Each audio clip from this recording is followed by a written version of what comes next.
We provide you the platform to turn your dreams into reality. Give wings to your aspirations with KR Mangalam University.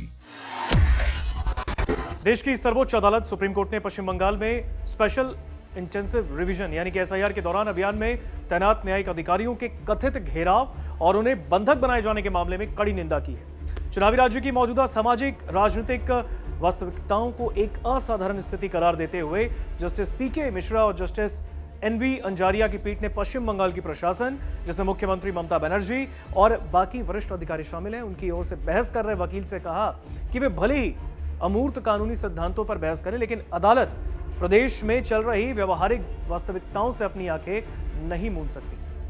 अदालत ने टिप्पणी की है कि एक असाधारण स्थिति है। दूसरी पीठ के सामने हमने देखा कि कई न्यायिक अधिकारियों को बंधक बनाकर रखा गया था। हम वास्तविकताओं से अपनी आंखें नहीं फेर सकते। दरअसल उन्होंने आगे कहा कि आप भले ही अमूर्त कानूनी सिद्धांतों पर बहस करें, लेकिन हम राज्य में उत्पन्न हो रही व्यवहारिक स्थिति को नजरअंदाज नहीं कर सकते।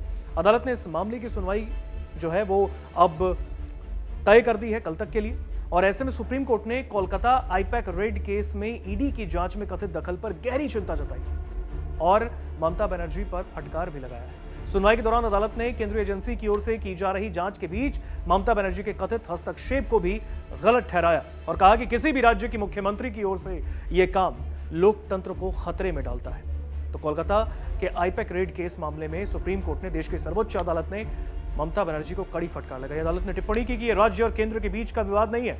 हमने कभी नहीं सोचा था कि इस देश में ऐसा भी दिन आएगा जब कोई मौजूदा मुख्यमंत्री उस दफ्तर में घुस जाएंगी जहां कोई जांच एजेंसी काम कर रही हो। अदालत ने आगे कहा है कि किसी भी राज्य की मुख्यमंत्री जांच के बीच में इस तरह दफ्तर में घुसकर लोकतंत्र को खतरे में नहीं डाल सकती और फिर ये नहीं कह सकती कि इसे राज्य और केंद्र के बीच का विवाद न बनाया जाए।